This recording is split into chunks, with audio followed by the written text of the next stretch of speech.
میرے دوستو، انسان کو کل عقل بھی مل جائے تو پھر بھی اللہ کی حکمت کا وہ احاطہ نہیں کر سکتا۔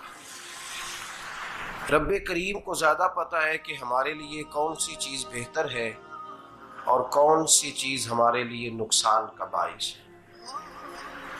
اللہ تبارک و تعالی کی حکمت یہ چاہتی ہے کہ میرے بندے پریشان نہ ہوں۔ رب یہ چاہتا ہے کہ میرے بندے کسی جگہ پہ بھی دقت اور پریشانی کا شکار نہ ہو۔ تو اللہ تبارک و تعالی نے راہ اعتدال اختیار کرنے کا حکم ارشاد فرمایا کہ تم اعتدال کے رستوں پہ چلو، معتدل زندگی گزارو، افراط و تفریط سے بچو۔ آج جس معاشرے میں ہم وقت گزار رہے ہیں، اس معاشرے میں ہم اس بات کو سمجھنے سے قاصر ہیں کہ اصل ہمارا مسئلہ کیا ہے۔ ہمارا اصل جو مسئلہ ہے اس کی شناخت ہمیں کیسے ہوگی اور ہم پھر اس تک رسائی کس انداز میں حاصل کر پائیں۔ ہم ہمیشہ اپنی آمدن بڑھانے کے چکر میں رہتے ہیں، ایک کام اور شروع کر لیں، پارٹ ٹائم جاب شروع کر لیں، کوئی سائیڈ بزنس اس کا آغاز کر لیں۔ ہماری جو دوڑ لگی ہوئی ہے وہ لگی ہے کام بڑھانے میں، آمدن بڑھانے میں۔ حالانکہ اسلام ہمیں یہ کہتا ہے کہ تو آمدن بڑھانے کے چکر میں نہ پڑ، اصل بات یہ ہے کہ تو اپنے خرچے کنٹرول کر۔ تنگ انسان وہ نہیں ہوتا جس کی آمدن تھوڑی ہوتی ہے۔ یہ توجہ کیجیے گا میری بات، یہ قیمتی بات ہے اور گفتگو ساری کا لب لباب ہے۔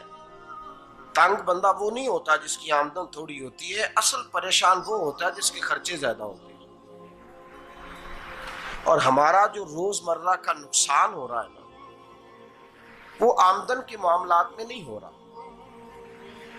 بنیادی نقص جو واقعہ ہو رہا ہے وہ یہ ہے کہ ہمارے اخراجات زیادہ ہیں اور وہ اخراجات کسی اور نے نہیں بڑھائے، وہ خرچے ہم نے خود بڑھا لیے ہیں اور اب ہمیں اس کا نقصان بھگتنا پڑ رہا ہے۔ اور اگر آپ صحیح معنوں میں ٹٹولیں تو جو بہت امیر لوگ ہیں وہ تو ان خرچوں سے بچ گئے۔ میں نے بہت سارے ایسے ختمات میں شرکت کی ہے، میں بہت ساری ایسی جگہوں پہ گیا ہوں کہ جہاں لوگوں نے بڑا مختصر سا ختم دلایا ہے تو ہو گیا ہے ختم۔ ختم کے معاملے میں کب کسی نے پابندی لگائی ہے کہ اس میں 200 آدمی شریک ہوگا تو تب یہ سال ثواب صحیح ہو سکے گا؟ کون کہتا ہے؟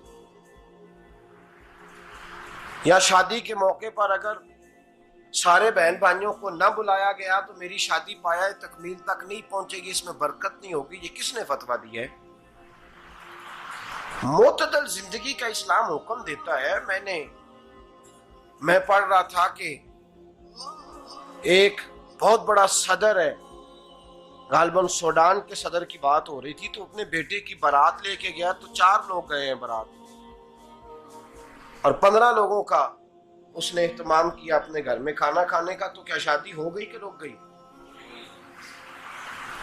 تو بھئی راگ الاپنا اس بات کا کہ بڑی پریشانی ہے، کوئی سائیڈ بزنس شروع کیا جائے فلان جگہ فلان جگہ فلان جگہ، تو اصل معاملہ یہ ہے کہ پہلے ایک بندہ کماتا ہے تو پھر بھی گھر ہی چلتا ہے، پھر بڑا بیٹا ساتھ شامل ہوتا ہے تو پھر بھی گھر ہی چلتا ہے، پھر منجلا بیٹا شامل ہوتا ہے تو پھر بھی گھر ہی چلتا ہے۔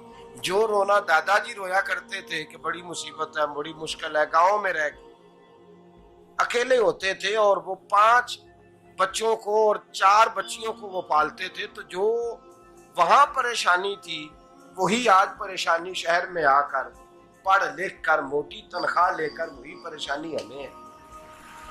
تو میں جس نتیجے پہ پہنچا ہوں اس کو پڑھ کے، قرآن مجید کی چند آیات کو دیکھ کر اور اس مفہوم کی جو حدیثیں کتب احادیث میں پائی جاتی ہیں اور ہمارے بزرگوں نے ہمیں جو مزاج اس حوالے سے دیا ہے، میں اس نتیجے پہ پہنچا ہوں کہ مسئلہ آمدن کا نہیں، مسئلہ خرچے کا ہے۔ ہمارے خرچے بنیادی طور پر زیادہ، اور اگر پھر ہم زیادہ بوجھ خواتین پہ ڈالتے ہیں کہ وہ مطالبے زیادہ کرتی ہیں، اور اگر آپ مجھ سے پوچھیں تو خواتین کی بھی اگر کسی جگہ کوئی عادت خراب ہوتی ہے تو اس میں اصل کردار اس کا ہوتا ہے جو وہ عادت خراب تو کیوں اپنے گلے سے اتار کے آپ کسی کے گلے میں بات ڈالنے کے چکر میں ہیں؟ وہ خواتین کی طبیعت نہیں ایسی ہے. اصل بات یہ ہے کہ ہم نے عادت ڈالی ہے، ہم نے یہ مزاج ان کو دیا ہے تو ان کا بنا ہے، نہ کیسے بن سکتا. تو اعتدال جب تک زندگی میں نہیں ہوتا، پانی پیاس بجھاتا ہے لیکن ایک گلاس ہی ہو تو پیاس بجھاتا ہے، بالٹی کو منہ کو لگائے گا تو کپڑے بھگو دے گا اس کے. حالانکہ پانی بری چیز کا نام نعمت ہے نا بہت بڑی اللہ کی، لیکن پیالے میں ہی اچھا لگتا ہے. کوئی مٹکا منہ کو لگائے گا تو تانگ ہوگا، پیالہ ہی بہتر ہے اس کے لیے. تو میرے دوست، مٹکے سے بھی بعض اوقات کام چل جاتا ہے، لیکن اگر کوئی کہے نہیں مجھے دریا ہی چاہیے تو اس کا تو گھر بہ جائے گا، سارا گھر بہ جائے گا اس کا. ہمیں دریا قابو کرنے کا موڈ بنایا ہوا ہے تو اس سے گھر بہا کرتے ہیں، اس سے گھر بنا نہیں کرتے. گھر پیالے سے پانی پینے سے بنتا ہے. اگر تو دریا پہ قبضہ کرنے کا موڈ بنائے گا تو گھر بنے گا نہیں، گھر بہ جائے گا. آگ نہ ہو تو کھانا پک نہیں سکتا، لیکن ہلکی آنچ سے کھانا پکتا ہے.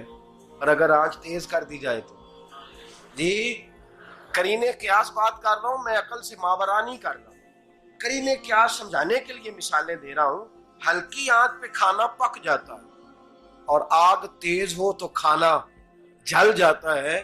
تو کھانا اتنی دیر کھانے کے قابل رہتا ہے جب تک وہ ہلکی آنچ پہ پکتا ہے. تو جتنی مرضی تو کہتا ہے نہیں میرا گزارے نہیں، آگ تیز ہونی چاہیے، تو میاں جل جائے گا، جل جائے گا. ہوا نہ ملے تو سانس نہیں آتی، ٹھیک ہے؟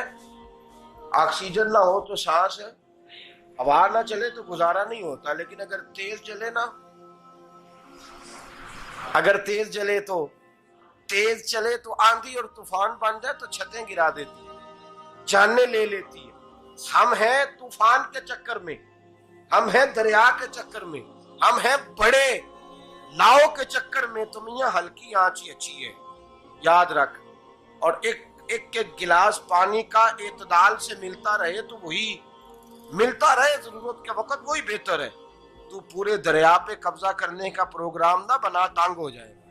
اور میرے عزیز یاد رکھ، ہوا سانس لینے کے مطابق ملے تو وہی اچھی ہے، جو سانس بند کرنے پہ آ جائے وہ ہوا اچھی.